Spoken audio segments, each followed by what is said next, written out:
असां अपनी धी बेटी को कहीं नहीं पूछा कि तू फलां लड़के नाल फलां दे बेटे नाल क्या शादी करना चाहती, असां कहीं नहीं पूछा। ਸਾਡੇ ਨਾ ਤਾਂ ਇਹ ਰਿਵਾਜ ਹੈ ਸੀ ਤੇ ਨਾ ਹੀ ਇਹ ਸਾਡੇ ਖਾਨਦਾਨ ਚ ਕੋਈ ਦਿੰਦਾ ਤੇ ਤੂੰ ਜ਼ਮੀਨ ਦੀ ਜਾਇਦਾਦ ਦੀ ਗੱਲ ਕਰਦੀ ਆਂ, ਅਸੀਂ ਤੈਨੂੰ ਦਰ ਤੇ ਵੀ ਨਹੀਂ ਬੈਠਣਾ ਦੇਣਗੇ।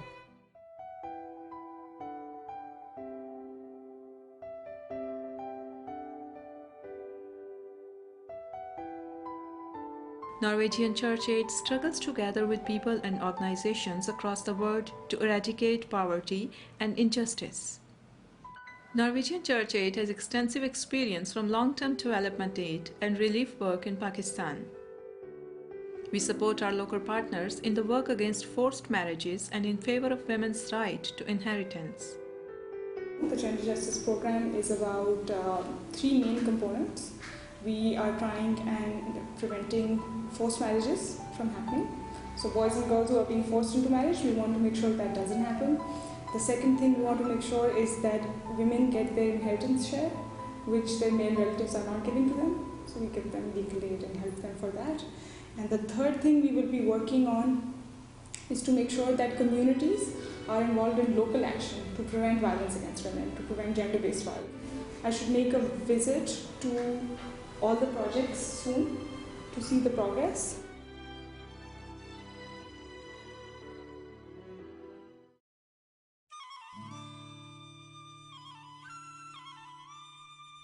The community organizations have been combating gender inequality issues through collective social action in the target community.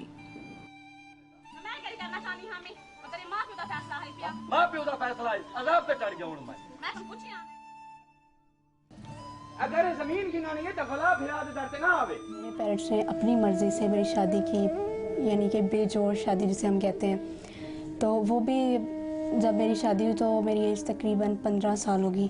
مجھے بعد میں پتہ چلا کہ وہ میرڈ ہے، مجھے مارا، ان کے ساتھ بہت زیادہ کیا، لیکن پھر ایک ماہ کے بعد پھر دوبارہ صاحب والوں کے ساتھ میرا کانٹیکٹ ہوتا رہا، میں انہیں بتاتی رہی، پھر یہ انہیں فورس بھی کرتے رہے کہ تم اپنے گھر میں یعنی کہ تشدد نہ کرو، اس پہ ٹھیک طرح سے یعنی کہ زندگی گزارو اگر وہ تمہارے ساتھ چل رہی ہے تو، لیکن وہ نہیں مانا۔ پھر میں نے ان سے مشورہ کیا کہ میں اب اس کے ساتھ نہیں، کیونکہ ابو میرے بالکل بھی وہ کہتے کہ یہیں پہ رہنا ہے، میری عزت کا مسئلہ ہے۔ پہلے تو میں اس کے سامنے بات بھی نہیں کر سکتی تھی، نہ ہی بول سکتی تھی، کیونکہ مجھے کہیں جانے، انہی کی وجہ سے یعنی کہ مجھے اتنا حوصلہ ملا کہ میں اس کے سامنے بات، کیونکہ بات پہ اس کا یہی مجھے دھمکی تھی، اگر میں نے ڈیورس لی یا کورٹ گئی تو مجھے وہ شوٹ کر دے گا یا مار دے گا۔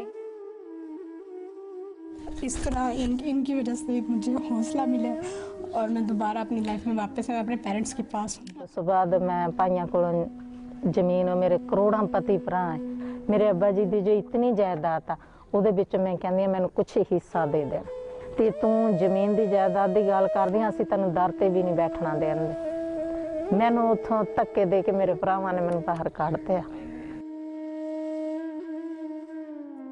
ਉਸ ਤੋਂ ਬਾਅਦ ਮੇਰੇ ਬਿਆਦਰੀ ਦੇ ਵਿੱਚੋਂ ਖਤਮ ਹੋ ਚੁੱਕੀ ਗੱਲ, ਮੈਂ ਆਪਣਾ ਹੌਸਲਾ ਹਾਰ ਕੇ ਬੈਠ ਗਈ। ਉਹਨਾਂ ਨੇ ਕਿਹਾ ਨਹੀਂ ਜੀ ਇਹ ਤਾਂ ਹੋ ਨਹੀਂ ਸਕਦਾ, ਇੱਥੇ ਬੜੇ ਬੜੇ ਆਏ ਆ ਤੇ ਸਾਡੇ ਇਹ ਜਾਇਦਾਦ ਦੇ ਵਿੱਚ ਕੋਈ ਹਿੱਸਾ ਨਹੀਂ ਦਿੰਦੇ, ਲੇਕਿਨ ਉਹਨਾਂ ਨੇ ਮੇਰੇ ਤੇ ਮਾਰ ਪੀਟ ਵੀ ਕਰੀ ਸੀ ਬਕਾਇਦਾ। ਇਹ ਮੇਰੇ ਨਿਸ਼ਾਨ ਪੈ ਹੈ, ਮੇਰੇ ਜ਼ਖਮ ਹੋ ਚੁੱਕੇ ਸੀ ਤੇ ਪਿੱਛੇ ਮੇਰੀ ਕਮਰ ਤੇ ਵੀ ਆ। ਸਹਿਬ ਵਾਲਿਆਂ ਦੇ ਨਾਲ ਰਲ ਕੇ ਤੇ ਉਸ ਤੋਂ ਬਾਅਦ ਇਹਨਾਂ ਨੇ ਸਾਨੂੰ ਇਤਨਾ ਹੌਸਲਾ ਦਿਆ, ਇਤਨਾ ਹੌਸਲਾ ਦਿਆ ਕਿ ਅੱਜ ਮੈਂ ਬੋਲ ਵੀ ਸਕਦੀ ਹਾਂ, ਆਪਣੇ ਪਾਂव पे खड़ी ਹਾਂ। लेकिन मेरे च हौसला हो गया, मैं बहुत खुश हाँ, लेकिन मेरी बहुत दुआ है लेकिन ये सब चलता रहे ਤੇ ਬੇਟੀਆਂ ਦਾ ਭੈਣਾਂ ਦਾ ਹਿੱਸਾ ਔਰ ਜੋ ਰਜ਼ਾਮੰਦੀ ਦੀਆਂ ਸ਼ਾਦੀਆਂ ਇਹ ਵੀ ਇਹਨਾਂ ਦੇ ਕਹਿਣ ਤੇ 100% ਤਾਂ ਨਹੀਂ 20% ਹੋ ਰਹੀ।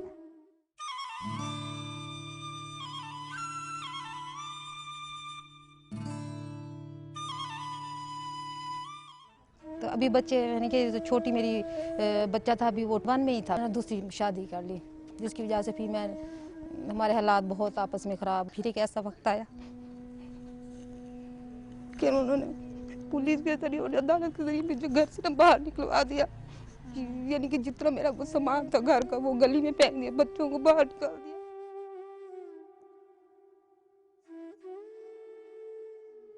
फिर मैंने आपको जैसे बताया था कि ना एक प्रोग्राम वो देता ना, मेरे भी ख्वाब है, वो मैंने सुना। फिर मैंने इनकी तरफ गई, मैंने कहा मुझे भी ऐसे हक चाहिए मेरा। ये लगा था कि भी चलें कोई एक सहारा मिल गया जिसको शायद ये मेरी कुछ हेल्प करेंगे। तो फिर इन लोगों ने मेरा हेल्प की, यानी कि मुझे वकील भी कर दिया फ्री और पुलिस वालों के साथ मिला के जो भी था मेरा सारा उन्होंने सिलसिला करवाया। बच्चियों को तो मैंने ये सोचा था कि दिल में जब मेरे शोहर छोड़ गए तो मैंने दिल में सोच लिया था कि जिस तरह मैंने धक्के खाए ना, मैं बच्चों को इतना पढ़ाऊँगी कि ये इन पे अगर कोई वक्त अल्लाह न करे ज़िंदगी में बने तो किसी की मोहताज ना मेरी तरह।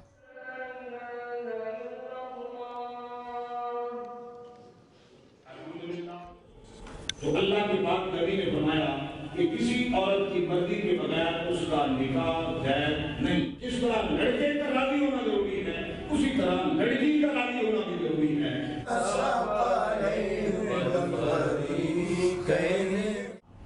उससे पहले जो हम बात के अगर किसी से करते थे तो वो कह रहे ये हमारा अपना मसला है जी। अब ये अल्लाह ताला का शुक्र है कि हमारे साथ ये मौलवी साहबान है और हम इनको लेके साथ चलते हैं। जब उनका अपना मसला बनता था हम कहते हैं ये इनका भी मसला है, सही। और ये भी हमारा साथ देते हैं और ये एहसास कमतरी जो थी वो हम में से निकल गई है। यानी बाइबल मुकद्दस में गिनती की किताब और उसका 11वें बाब में दर्ज है बेटियों का हकूक का जी। वो अब नहीं देते थे, अच्छा जी। कानून विरासत को कस्टमरी लॉ में ले जाते थे। जानबूझकर आंखें बंद की हुई थी, इन्होंने हमें आके जगाया, हमें उठाया और आज ये आलम है अल्हम्दुलिल्लाह कि मस्जिद और महराब से ये बात निकल रही है।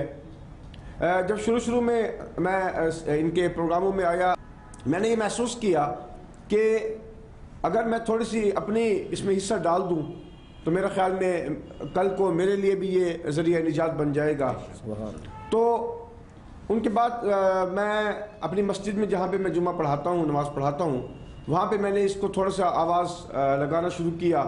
अल्हम्दुलिल्लाह आज हमने हम ये तो नहीं कह सकते कि हमने 100% इसके रिज़ल्ट ले लिए हैं, लेकिन हम इतना ज़रूर कह सकते हैं कि कम से कम 75% हमने लोगों तक ये मैसेज पहुँचाया है कि जब इंसान सच्ची नीयत से किसी काम के लिए, किसी मकसद के लिए निकल पड़ता है तो अल्लाह ताला भगवान जो है उसकी ज़रूर मदद करता है और वो भगवान वो दिन दूर नहीं है कि हम बहुत जल्द जो है इस पर वो काबू पा जाएंगे। हमें एक ये बेदारी मिली कि जो हमारा एक माशरे के अंदर ये बुनियादी बात बताना ज़रूरी था वो हमें बताना चाहिए और हमें बजाय खुद बताने के ये हमें बेदार किए जाए बगैर रजामंदी के जबरन तौर पर। अगर बिलफर्ज मिसाल के तौर पे किसी को मुसलमान भी किया जाए जबरन तरीके से, आज़ाद मर्जी से, खुशी दिल से।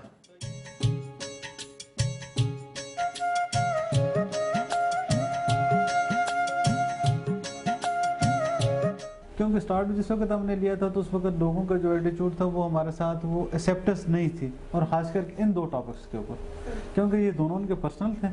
और जिस वक्त उन्होंने बातचीत सुनी, हमने रिलीजन लीडर के थ्रू गए, लाइट्स के थ्रू गए, अपने सोशल वर्कर्स के थ्रू गए, और जिस वक्त इनसे बात हुई, इनके गाँव में जितने भी बने इनके ग्रुप बने, 2-3 जो है वाक़यात ऐसे हुए हैं तो लेकिन नाकाम ही शादी रही है।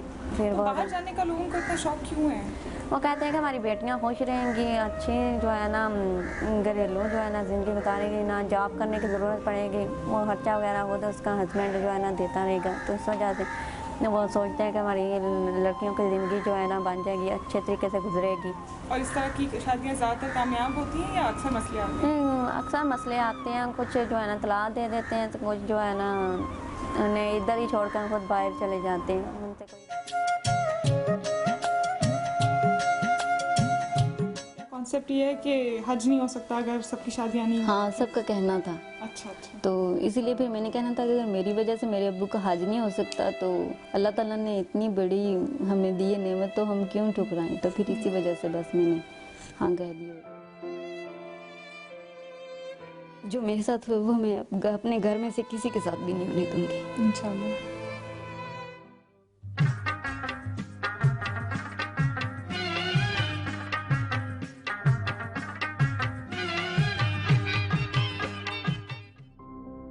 Norwegian Church Aid has changed many lives and impacted many families through its partnership with 5 partner organizations in 39 union councils of 6 districts of Pakistan. Kausar, अगर आपको स्कूल जाने को मिले तो आप जाओगी स्कूल? शौक है? बड़ी होके क्या बनोगी? डॉक्टर बनोगी, टीचर बनोगी, क्या बनोगी?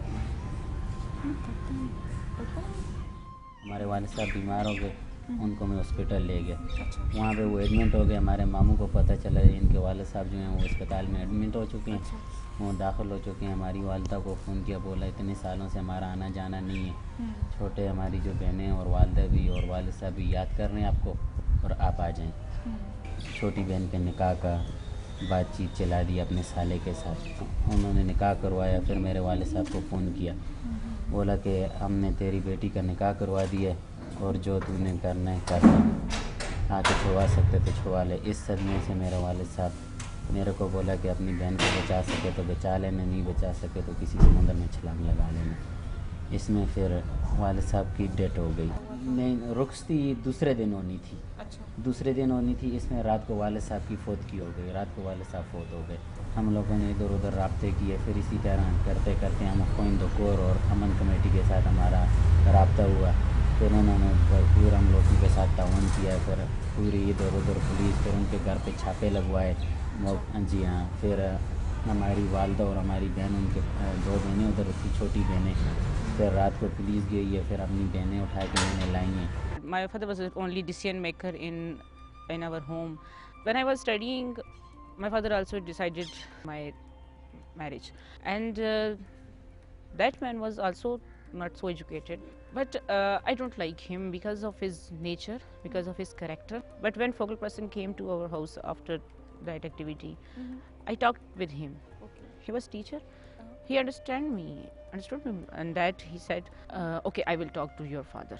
After I think 8 months, my father, he checked that person, talked about him in his community.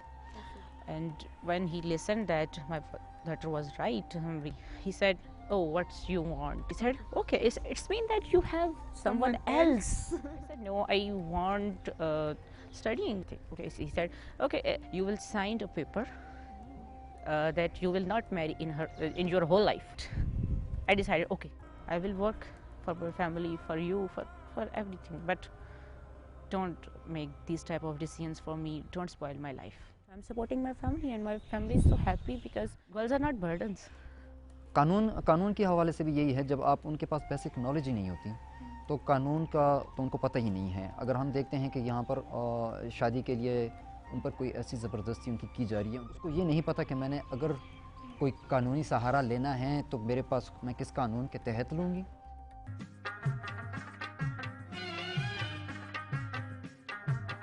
Now we're in Sawat, where we have our latest project. It was a pilot project. We have worked here for over 6 months. This is a very complicated area because it's a post-conflict zone. The Taliban used to be in power over here, and this area is still recovering. It's very tense. Since we started working, a girl was shot in the head for promoting education. Her name is Malala. She's now been nominated for the Nobel Peace Prize. It's a difficult context, but we are working here. There is a Sawat Press Club behind us, and this area was taken over by the Taliban a while back. Just behind me, you can also see signs of certain bullets over there, and this area has been taken back by the Pakistan Army now. It's under control.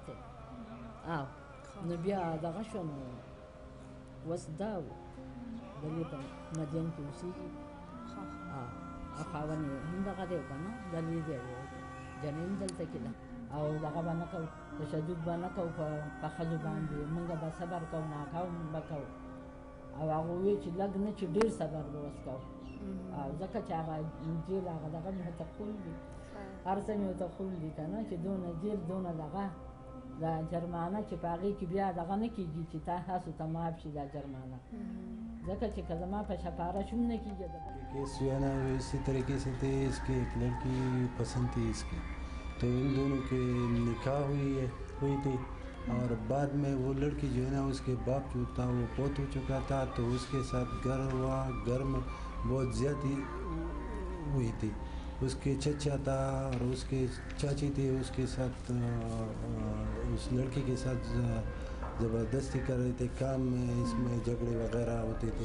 तो उन्होंने उसको message भेजा कि आप मेरा घर में यही हाल है इसी वजह से। तो ये लड़का जो है ना ये मेरे पास आया और उन्होंने बोला कि मेरा ये मसला है, मैं क्या करूँ। इनसे पूछते हैं कि इनका उस वक्त क्या हाल था जब ये मसला आया हुआ था इनके पास। हाँ